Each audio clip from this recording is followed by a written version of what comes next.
आदाब, मैं पलक शर्मा हाजिर हूँ हिंदुस्तान की सोशो इकोनॉमिक और कल्चरल इश्यूज पर खास प्रोग्राम लेकर। ये है इंडिया।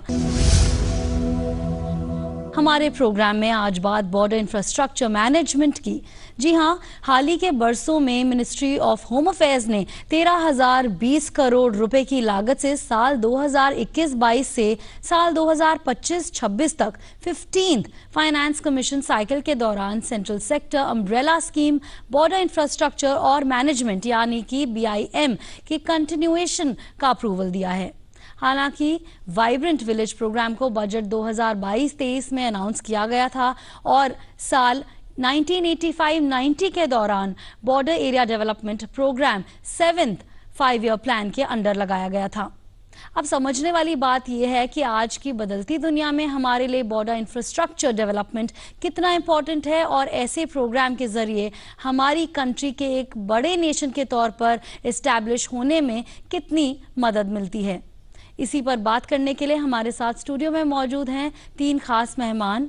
हमारे साथ हैं बॉर्डर रोड्स ऑर्गेनाइजेशन के former director general lieutenant general retired Ravishankar, lieutenant general retired Rameshwar Yadav और Indian Institute of Foreign Trade में प्रोफेसर राम सिंह।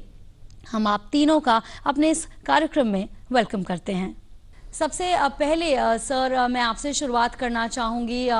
जनरल यादव, ये जो बॉर्डर इंफ्रास्ट्रक्चर की हम बात कर रहे हैं, लगातार जिस तरह से चाइना के साथ इस वक्त माहौल हमारा बना हुआ है, उसको मद्देनजर अगर एक ब्रॉड पर्सपेक्टिव हम देखें तो सबसे ज़्यादा हमारी जो सिचुएशन आज के दौर में है उसको आप कैसे सम अप करेंगे? देखिए, आपने चाइना की बात करी तो मैं आपको ले चलता हूँ लद्दाख, हिमाचल प्रदेश, उत्तराखंड और अरुणाचल प्रदेश की तरफ। जैसा आप सबको मालूम है, ये जो इलाके हैं ये पहाड़ी इलाके हैं और इनकी जब सीमा के पास के जो इलाके हैं वो हाई एल्टीट्यूड के अंदर है। 14,000, 15,000, 16,000 इस प्रकार के हाइट्स हैं और पूरे साल के अंदर ज़्यादातर समय पर इस इलाकों में बर्फ़ पड़ी रहती है और जब बर्फ़ नहीं रहती है फिर भी ये बहुत दुर्गम इलाके हैं।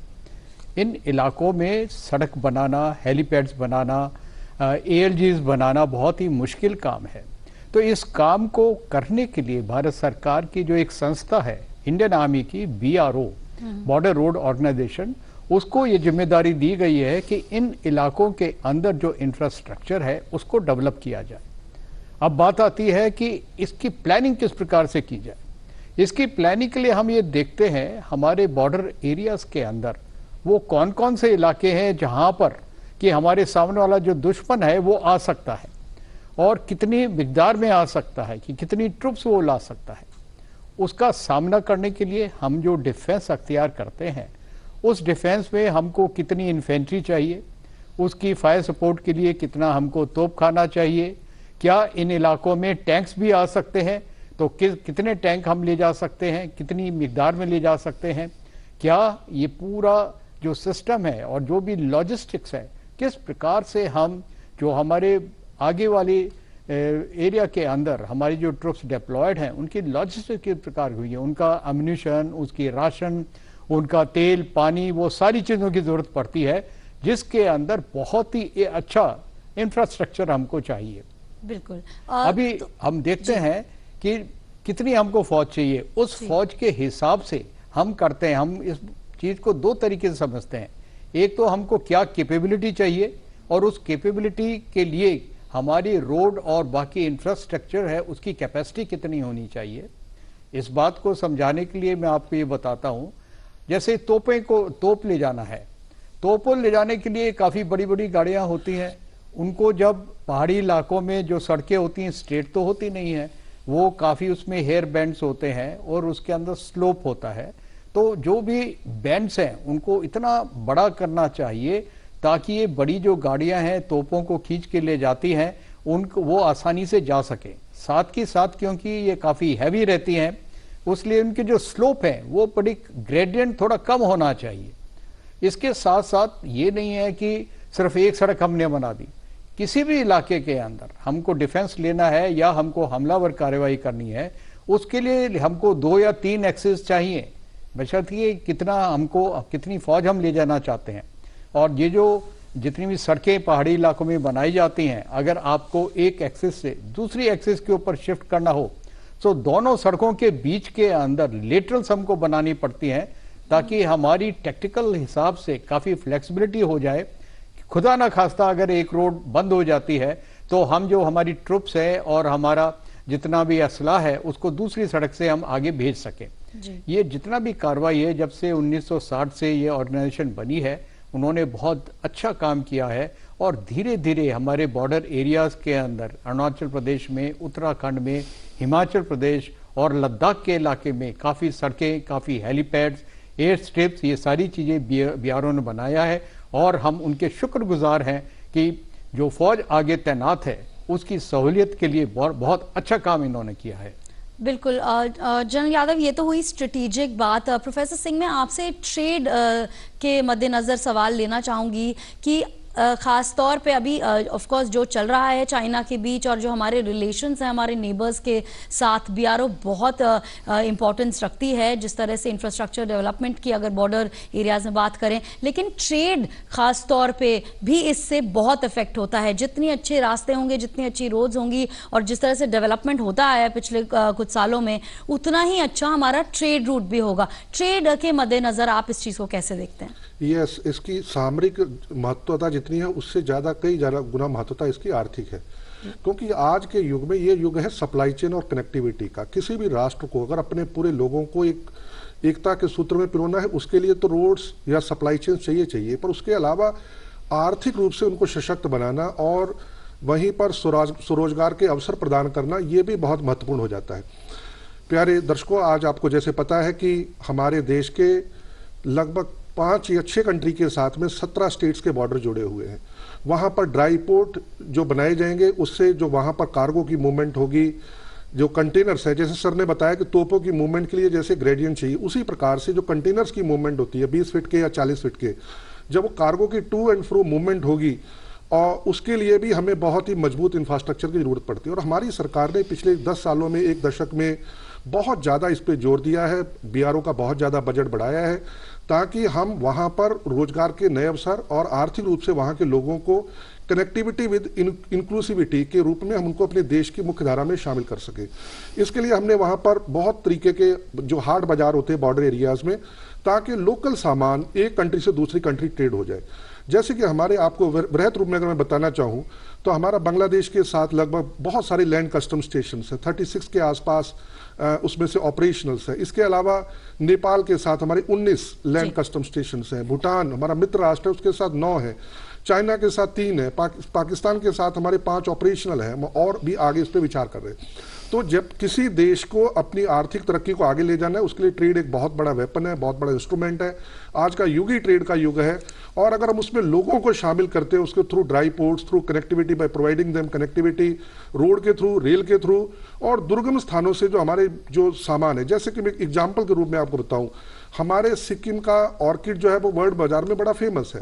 हॉर्टिकल्चर के प्रोडक्ट नॉर्थ ईस्ट के स्टेट से या हमारे फ्लोरिकल्चर के प्रोडक्ट्स बहुत ज़्यादा फेमस है, लेकिन जब तक हम उनको कनेक्टिविटी नहीं देंगे, और इसके लिए हमारी सरकार सतत रूप से विभिन्न क्षेत्रों में प्रयास कर रही है। फॉर एग्जाम्पल, हमने बांग्लादेश के साथ एक मैरीटाइम प्रोटोकॉल साइन किया है, तो हमने कनेक्टिविटी के रूप में अपने अगर हम बॉर्डर रोड को बढ़ाया, उसके साथ साथ हमने वहाँ ड्राई पोर्ट बना के कंटेनर की मूवमेंट को फैसिलिटेट करने के लिए और उसको पोर्टों के साथ जोड़ने के लिए इस दिशा में बहुत ही महत्वपूर्ण हमने फैसले लिए हैं। इसके साथ साथ मैं इसको और आगे ले जाना चाहूँगा। जब हम रोड विकसित करेंगे बॉर्डर एरियाज में, हिमालय बहुत सुंदर है, पूरे दुनिया में अगर इसकी सुंदरता की व्याख्या की जाए तो शायद महान कवियों ने भी इसको बहुत वृहत रूप में कवर किया है। इसको अगर हम टूरिज्म के क्षेत्रों में, क्योंकि हमें जब हम कनेक्टिविटी विद इंक्लूसिविटी की बात करते हैं तो हमें रोजगार के अवसर उन लोगों को पहाड़ी क्षेत्रों में, दुर्गम क्षेत्रों में उनके द्वार तक पहुंचाने होंगे। आज के युग में जो राष्ट्र अपनी कनेक्टिविटी को उस इंक्लूसिविटी के साथ में एक ह्यूमैनिटेरियन के रूप में आगे ले जाएगा, वही एक विकसित राष्ट्र के रूप में, एक उभरते हुए व्यवस्था के रूप में, अर्थव्यवस्था के रूप में अंतर्राष्ट्रीय बाजार में पहचाना जाएगा। प्यारे मित्रों, अगर हम अपने बॉर्डर एरिया पे ये कनेक्टिविटी नहीं बढ़ाते तो हमारा दुश्मन इसका हमारे से फायदा ले सकता है, सामरिक रूप से भी, आर्थिक रूप से भी, राजनीतिक रूप से भी। कूटनीतिक रूप से भी और सामाजिक रूप से भी हम वहां पर पिछड़ जाएंगे। इस संदर्भ में मैं सरकार की योजना का और जो जल्दी में लिए गए फैसले जिसमें कि बजट को दुगना करना और जो चुनौतियां थी, इंप्लीमेंटेशन की चुनौतियां थी, उनको ओवरकम करना, स्टेट्स का सेंटर के साथ में कोऑर्डिनेशन बढ़ाना और वहां के क्षेत्रों को अंतर्राष्ट्रीय बाजार के साथ जोड़ देना, इसकी भरपूर सराहना और प्रशंसा करता हूं। जी बिल्कुल, तो बात यहाँ पे स्ट्रैटेजी की हुई और ट्रेड तो बेशक बहुत ही एक इम्पॉर्टेंट सब्जेक्ट है आज के दौर में, खास तौर पे जिस तरह से भारत ग्लोबली पहचाना जा रहा है। बट जनरल रविशंकर, आपसे मैं ये जानना चाहूँगी, आप बीआरओ के डीजी रहे हैं, एक बहुत ही इम्पॉर्टेंट ऑर्गेनाइजेशन है और लगातार इस पे काम चलता आया है, इतने सालों आप एसोसिएटेड रहे, किस तरह के चैलेंजेस आपको लगते हैं? क्योंकि न सिर्फ प्लानिंग बल्कि इम्प्लीमेंटेशन भी बहुत ज़्यादा ज़रूरी है और खासकर आज के दौर में इंडिया उभरता हुआ नेशन है, लगातार उभर रहा है, इतने सारे बॉर्डर्स हैं, इतने सारे नेबर्स हैं, कैसे देखते हैं आप? देखिए, नेशनल सिक्योरिटी के तरफ से एक तो जनरल यादव ने बताया था कि बाहर से जो थ्रेट्स हैं उनके मुकाबले अगर हमें तैयार रहना है तो रोड्स की ज़रूरत है। डॉक्टर राम सिंह ने बोला था इकोनॉमिक्स के लिए भी हमें रोड चाहिए, पर सबसे ज़रूरी है कि जो लोग उधर हैं उनकी डेवलपमेंट हो जाए, उनकी ग्रोथ हो जाए, उससे ज़्यादा कोई सिक्योरिटी नहीं हो सकती हमारी बॉर्डर्स में।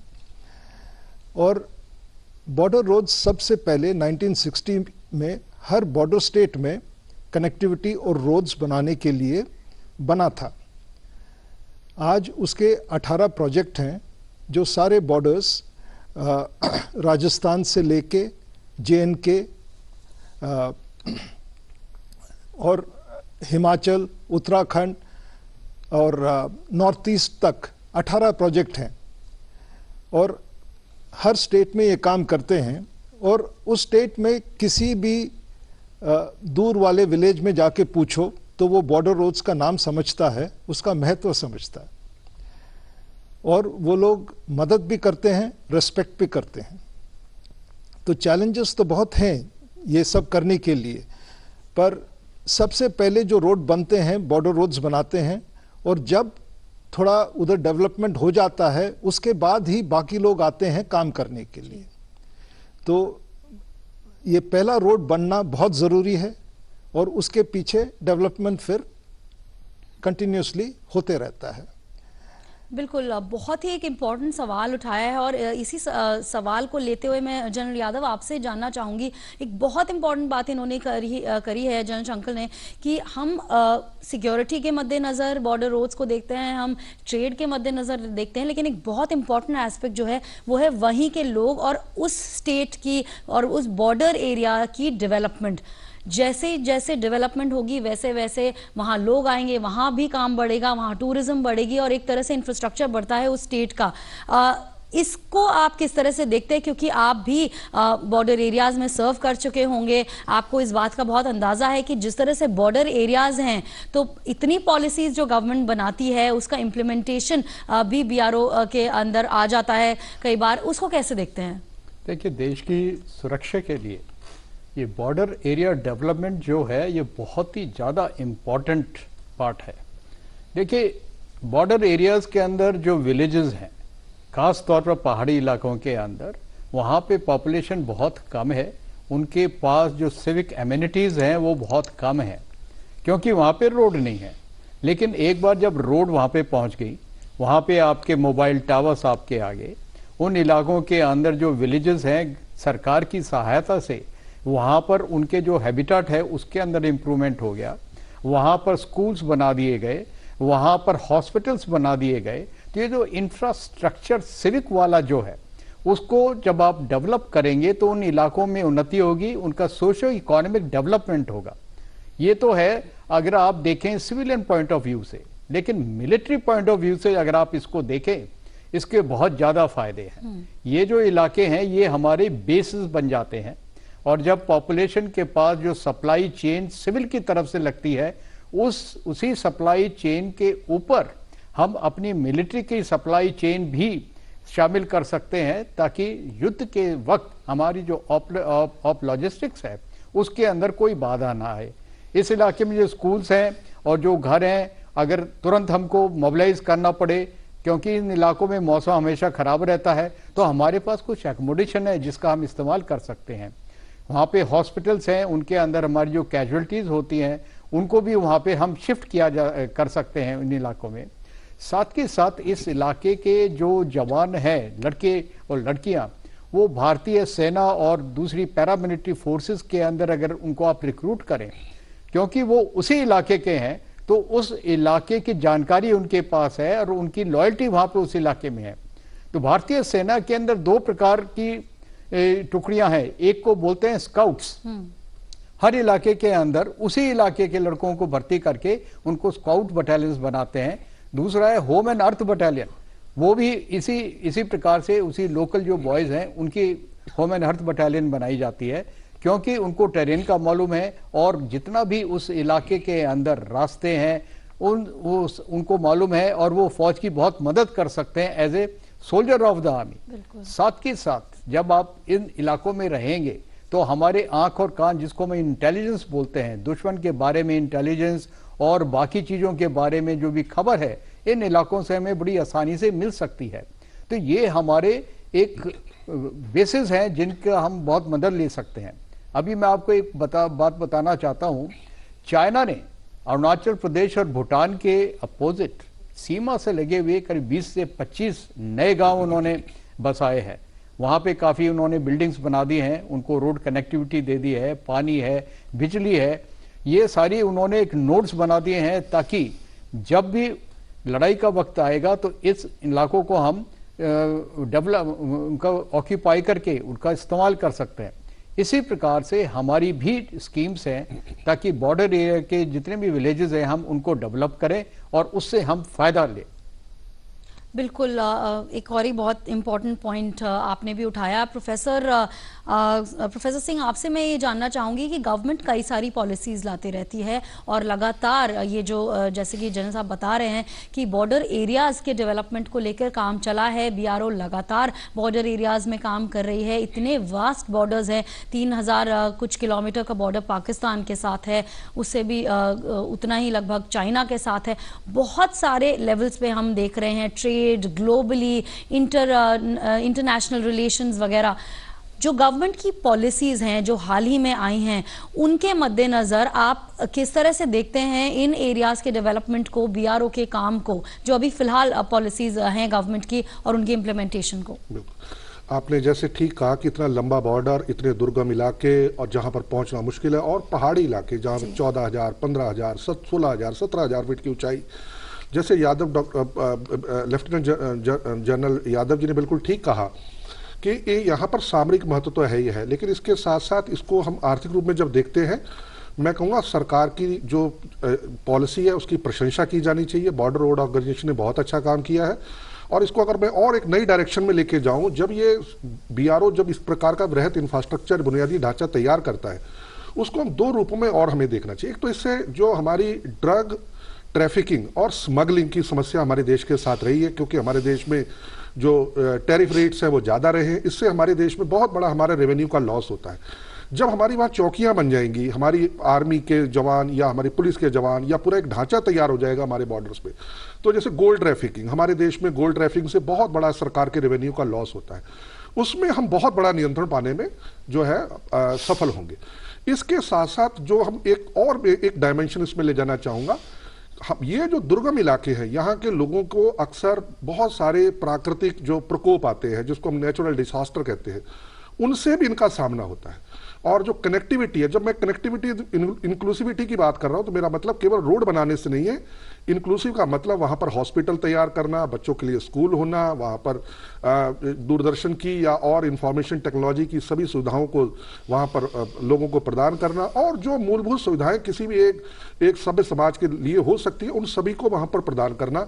और नेचुरल डिजास्टर के रूप में हमारे भारतीय जो दुर्गम क्षेत्रों में है, उनको एक भारतीयता की भावना, हमारे देश के जन जन के साथ जुड़ा होने, क्योंकि हमारा देश बहुत ही डिफरेंट है, मतलब विभिन्नता में एक जो है इसमें एकता हमें लाना, जो प्रयास हमारा रहता है सरकार का, उसके लिए जो भी सरकार के जो जल्दी में कदम है, अगर देखा जाए तो बॉर्डर रोड ऑर्गेनाइजेशन के बजट को लगभग डबल कर दिया गया है। इसके अलावा डेडिकेटेड बजट बनाए जा रहे हैं, जो कि भारतमाला एक वृहद प्रोजेक्ट है, जिसमें कि सर ने जैसे बताया कि जो मेन रोड होंगे उनको एक पैरेलल जो दूसरे जो हमारे कमर्शियल रोड्स हैं जो बैकवर्ड है उनके साथ जोड़ना, ताकि कनेक्टिविटी को सीमलेस बनाया जाए और हर तरीके से जरूरत पड़ने पर, चाहे वो सैनिक संपदा के रूप में हो, चाहे वो आर्थिक रूप में हो, चाहे राजनीतिक रूप में हो, चाहे कूटनीतिक रूप में हो, चाहे वो सामाजिक रूप में लोगों को देश की अर्थव्यवस्था में शामिल करने के रूप में हो, रोजगार के अवसर प्रदान करने के रूप में हो, टूरिज्म के रूप में हो, उनको नेचुरल डिजास्टर के रूप में उनको सहायता प्रदान करने के रूप में हो, और पूरे देश को एक साथ एक सूत्रता में पिरोने की बात हो, तो ये रोड जो बॉर्डर रोड ऑर्गेनाइजेशन के रोड्स हैं बहुत बड़ा इस अपनी भूमिका निभा रहे हैं। और इसमें हमें अगर चाइना से मैच करना है तो मुझे लग रहा है आने वाले वर्षों में जैसे हमारी अर्थव्यवस्था बढ़ेगी, हमें अपने प्रयासों को निरंतर डबल डाउन करते रहना चाहिए, क्योंकि हमारी थ्रेट परसेप्शन बहुत बड़ा हाई है। चाइना के पास बजट ज्यादा है, उनकी जीडीपी का साइज बड़ा है, उनके पास रिसोर्सेज ज्यादा है, लेकिन हम भी उनका बहुत ही डटकर मुकाबला कर रहे हैं। और बॉर्डर रोड ऑर्गेनाइजेशन की इसके लिए मैं बहुत भुरभुर प्रशंसा करता हूं। बिल्कुल, आर्थिक, सामाजिक, सिक्योरिटी वाइज, और सिर्फ चाइना तक ही नहीं हम अगर सीमित रहे, हमारे इतने सारे बॉर्डर्स हैं, इतने सारे नेबर्स हैं, इतनी बेहतरीन एक ज्योग्राफिकल लोकेशन है, पूरी दुनिया की नज़र भारत पर इस वक्त टिकी हुई है। जनरल शंकर, आपके हिसाब से इतना वक्त आपने बीआरओ में बताया है, अभी हम ये डिस्कस कर रहे हैं कि लगातार जो बजट भी है बीआरओ का वो बढ़ता जा रहा है, और कितना ज़रूरी है इस वक्त इस बजट का बढ़ना। चैलेंजेस की अगर बात करें और आपके सजेशंस की अगर बात करें कि इस वक्त किस चीज़ को आप सबसे बड़ा चैलेंज देखते हैं? मॉनेटरली गवर्नमेंट ने बजट बढ़ा दिया है, लेकिन आगे क्या? आपने दो चीज़ पूछे हैं, एक तो बजट के बारे में और दूसरे चैलेंजेस के बारे में। पहले बजट, हाँ, बढ़ गया है। जब मैं बीआरओ में था 10 साल पहले 4 से 5 हज़ार था, आज 10 हज़ार की बात कर रहे हैं, और कोशिश है कि 15 हज़ार तक ले जाए। अभी ये बजट खाली देना काफ़ी नहीं है, उसको खर्च भी करना, मतलब वो काम ग्राउंड पे होना चाहिए, और काम करने के लिए काफ़ी सारे चैलेंजेस होते हैं। सबसे पहले इन्होंने तो बता ही दिया कि हाई अल्टीट्यूड है सब कुछ। हम हमेशा समझ रहे थे कि हिमालय एक हमारा सिक्योरिटी बैरियर है, अभी उस पे हमें ही चढ़ना पड़ रहा है, और हमें उसके सदर्न साइड से चढ़ना पड़ता है। ये तिब्बत साइड से अलग सा है। इधर ये जो हमारे हिल्स हैं, यंग फोल्ड माउंटेन्स हैं, नए नए बने हैं जियोलॉजिकल एज की तरफ से, आज भी इनके हाइट बढ़ रहे हैं, मतलब अनस्टेबल है। उसके ऊपर मॉनसून का पूरा असर इस साइड में पड़ता है, दूसरे साइड में नहीं। तो ये दोनों मिलके इधर काम करना बहुत मुश्किल होता है, ये एक सबसे बड़ा चैलेंज है। उसके बाद अभी लोग इधर बसने शुरू हो गए, तो फिर रोड बनाने के लिए लैंड एक्वायर करना पड़ता है, इंफॉर्मेशन एक्वायर करना पड़ता है, हाई अल्टीट्यूड में काम करता है। ये सब अभी सब लोग को पता चल गया, क्योंकि ये काफ़ी सारा न्यूज़ में है। पर एक चीज़ आप समझना चाहिए, जब पहला रोड बनता है तो उसके बाद और हेवी काम हो सकता है उसके पीछे पीछे। मतलब जो पहला रोड बनता है वो बाकी काम के लिए एक शुरुआत है, और जितना बड़ा रोड बनता जाएगा उतना लोगों का सुविधा बढ़ता जाएगा, और उतना लोगों का खर्चा भी कम होता रहेगा। मैं समझाता हूं कैसे। आज हमारे बॉर्डर्स में छोटे ट्रक ही पहुंचते हैं। सिंपल लैंग्वेज में बोलूं तो 6 पहिए की ट्रक चलते हैं, आगे 2 पहिए, पीछे 4 पहिए, उसमें 8-9 टन का सामान जाता है। जिस दिन हमारे रोड ऐसे बन जाएंगे कि 14 पहिया के ट्रक जाए, जो सामान पहुंचने में खर्चा होता है वो आधा हो जाता है। अगर वो आधा हो गया तो हर सामान बनाने का, इंफ्रास्ट्रक्चर का खर्चा कम हो जाता है। तो ऐसे धीरे धीरे जैसे डेवलपमेंट होता है, डेवलपमेंट बनने में और तेजी आती है। आपने जितने BIM प्रोग्राम, ये प्रोग्राम, वो प्रोग्राम बताया था, ये सब तभी हो सकते हैं जब कनेक्टिविटी हो, और ये पहला कनेक्टिविटी BRO से मिलता है। फिर उसको आज हम बढ़ा रहे हैं। क्यों बढ़ा रहे हैं उसको? क्योंकि जब पहले शुरू किया था बजट बहुत ही कम था, तो हमने ले के लिए, सिक्किम के लिए, स्टेट कैपिटल्स के लिए सिंगल लेन या इंटरमीडिएट लेन रोड्स बनाए थे और वो बहुत कम पड़े। अभी उसको हम डबल लेन कर रहे हैं, उसको 4 लेन कर रहे हैं। उसके लिए और बजट चाहिए, और ये बढ़ाने में काम बहुत ज़्यादा है क्योंकि अभी ट्रैफिक चल रहा है और माउंटेन्स में ये एक बहुत बड़ा चैलेंज है, बने हुए रोड को बढ़ाना, डबल लेन करना। रात को तो काम नहीं कर सकते क्योंकि पत्थर गिर सकते हैं, दिन में काम करना है, दिन में ट्रैफिक चलता है तो दिन में ट्रैफिक को रोकना पड़ता है। तो ये सब मिला के माउंटेन्स में पहले ही हमने पूरा इन्वेस्ट करके बड़े रोड बनाने चाहिए, बड़े ब्रिजेस बनाने चाहिए, और ये अभी सबको सोच समझ में आया है, अभी ये हो रहा है। तो एक किस्म से ये सबको समझ आने से बॉर्डर रोड्स को बहुत फायदा हुआ है क्योंकि अभी उनको अच्छी इक्विपमेंट मिल रही है, उनको फाइनेंशियल पावर्स उनके बढ़ गए रोड बनाने के लिए, और लोग समझ गए कि जब तक बॉर्डर रोड्स एक जगह पहुंच नहीं पाएगा, हम बाकी एजेंसीज को उधर तक ले जाना हमें बहुत मुश्किल है। एक किस्म से ये इंफ्रास्ट्रक्चर बना रहे हैं फॉर इंफ्रास्ट्रक्चर, ताकि इधर ग्रोथ हो। बिल्कुल, चलिए बहुत बहुत शुक्रिया आप तीनों का हमारे इस प्रोग्राम में हिस्सा लेने के लिए और इतनी इंटरेस्टिंग इस डिस्कशन को करने के लिए। हमारे इस खास प्रोग्राम में फ़िलहाल इतना ही। आप अपनी राय और सजेशंस हमें इस ईमेल आईडी पर भेज सकते हैं। इसके लिए हमारा आईडी है ddurduspecials@gmail.com। इसी के साथ हमारी पूरी टीम को दीजिए इजाज़त। आदाब।